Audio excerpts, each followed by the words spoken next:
दोस्तों नमस्कार, मैं राम सूरत यादव। प्रधानमंत्री मोदी के कार्यकाल में कौन सी घटना कब घट जाए इसकी कल्पना करना एकदम नामुमकिन है।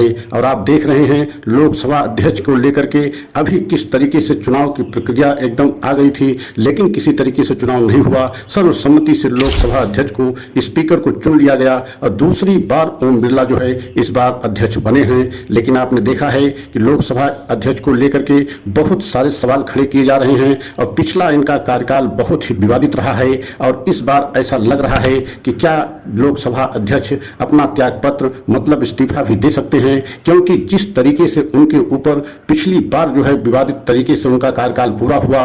लेकिन पिछली बार इसलिए जो है विवादित उनका कार्यकाल बहुत ज़्यादा रहा क्योंकि विपक्ष मजबूत नहीं रहा, विपक्ष के कोई नेता नहीं थे जो है। लेकिन इस बार विपक्ष बहुत मजबूत है और विपक्ष के प्रतिपक्ष के नेता राहुल गांधी भी हैं। और आपने देखा है कि अभी 4-5 दिन ही हुए हैं स्पीकर को जो है चयन हुए, लेकिन जिस तरीके से उनके ऊपर निष्पक्षता के सवाल को लेकर के बहुत सारे सवाल खड़े किए जा रहे हैं। और कल तो आपने देखा है कि जैसे ही राहुल गांधी जो है सदन में बोल रहे थे और राष्ट्रपति के अभिभाषण के जो है उपलक्ष्य में वो बोल रहे थे और नीट का मामला जैसे ही उन्होंने उठाया उसी समय जो है एक तरीके से उनका माइक बंद कर दिया गया और इतना बड़ा आरोप लगाया गया कि उनके माइक को बंद किया गया। और उस पर सफाई भी स्पीकर ने दिया कि बटन हमारे पास नहीं होती, लेकिन सवाल बटन का नहीं है, लेकिन कोई भी जो है जो बटन को संचालित कर रहा है, बटन को दबा रहा है, वह तो आपके इशारे पर ही जो है कार्य कर रहा है। सवाल यहाँ आके खड़ा हो जाता है। और यही आपने देखा भी है, जिस दिन जो है स्पीकर महोदय का चयन हुआ था उसी दिन राहुल गांधी ने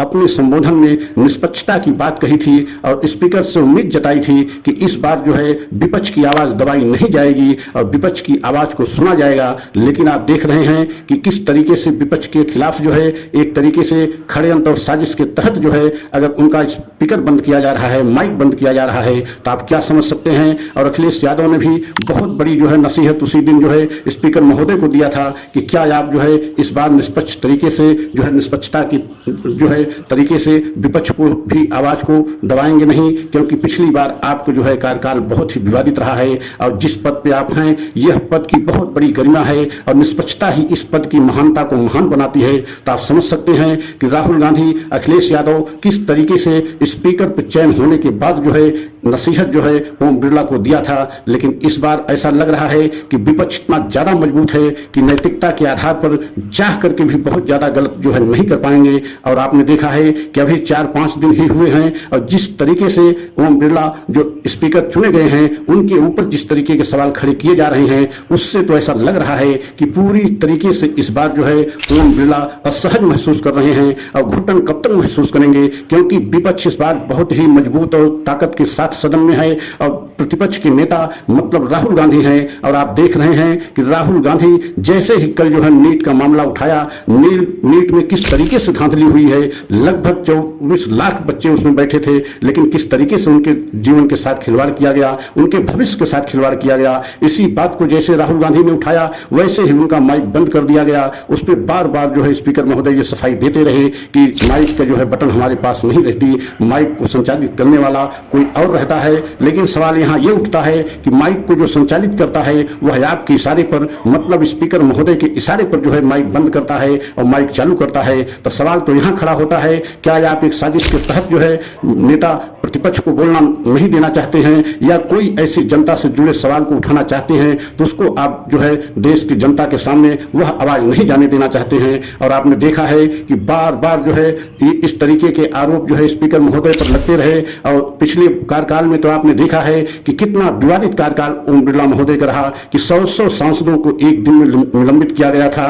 कल्पना नहीं कर सकते हैं, आजाद भारत में ऐसा कभी नहीं हुआ था कि 100 सांसदों को एक दिन में निलंबित कर दिया जाए। बहुत सारे ऐसे बिल जो है बिना चर्चा के, बहुत सारे ऐसे कानून बिना चर्चा कराए जो पास करा लिए गए। तो आप समझ सकते हैं कि पिछली बार किस तरीके से मनमानी जो है मोदी सरकार सदन में किया था और उसके सबसे बड़े जो है जिम्मेदार ओम बिरला महोदय जो स्पीकर थे वह रहे, क्योंकि स्पीकर महोदय की जिम्मेदारी बनती है कि उनको जो है सदन किस तरीके से चलाना है और विपक्ष को किस तरीके से आवाज उठाने का मौका देना है, ये स्पीकर महोदय की जिम्मेदारी है। लेकिन पिछली बार जो है सदन में नेता प्रतिपक्ष कोई नहीं था और आपने देखा भी था कि पिछली बार जो है विपक्ष बहुत कमजोर था, लेकिन इस बार विपक्ष बहुत मजबूत है और नेता प्रतिपक्ष राहुल गांधी हैं। तो आप समझ सकते हैं कि पूरी तरीके से असहज महसूस कर रहे हैं, खासकर स्पीकर महोदय। और इस तरीके के अगर उन पर आरोप लगते रहे तो कब तक जो है अपने पद को संभाल पाएंगे, ये देखने वाली बात है। और यह घुटन कब तक वो महसूस कर पाएंगे, यह भी देखने वाली बात है। कहीं ऐसा न हो कि नैतिकता के आधार पर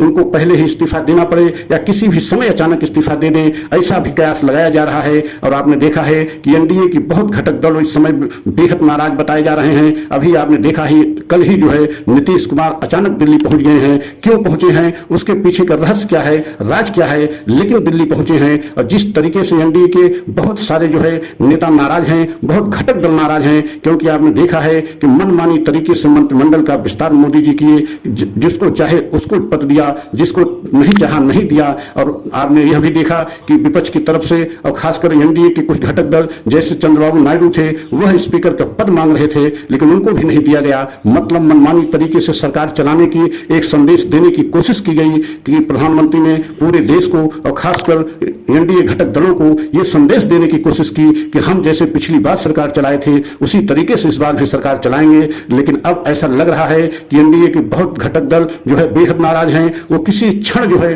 कोई बड़ा फैसला ले सकते हैं, खासकर नीतीश को लेकर के। तो ऐसा लग रहा है कि कुछ न कुछ बड़ा कदम उठाने जा रहे हैं, क्योंकि अचानक उनको दिल्ली जाने का मतलब क्या है। और चंद्रबाबू नायडू भी बेहद नाराज हैं, क्योंकि स्पीकर पद के नीचे वह समझौता करने के लिए तैयार नहीं थे। लेकिन कैसे तैयार हो गए, कैसे वो मान गए, ये अलग विषय रहा। लेकिन अब देखने को मिल रहा है कि एनडीए के बहुत सारे घटक दल, यहां तक कि अनुप्रिया पटेल ने भी आवाज उठा दिया है आरक्षण को लेकर के कि आरक्षण को में जो है जिस तरीके से कटौती की जा रही है वह ठीक नहीं है। इसका मतलब कि एनडीए में कई ऐसे घटक दल भी हैं जो आवाज उठा दिए हैं। तो आने वाले समय में देखना है कि यह सरकार कब तक चल पाएगी या नहीं चल पाएगी, कब तक चलेगी या नहीं चलेगी, ये भी एक सवाल है। और स्पीकर के पद को लेकर के क्या नैतिकता के आधार पर क्या किसी भी समय ओम बिरला जी इस्तीफा दे सकते हैं या नहीं देंगे, तो इस तरीके से घुटन कब तक महसूस करेंगे। और जिस तरीके से उनके ऊपर आरोप लगाया जा रहा है इसको कब तक वो बर्दाश्त करेंगे, ये देखने वाली बात है। अगर हमारा वीडियो अच्छा लगा हो तो लाइक सब्सक्राइब करें, कमेंट के द्वारा अपनी राय अवश्य दें। अगला वीडियो पुनः लेकर के आएंगे। जय हिंद, जय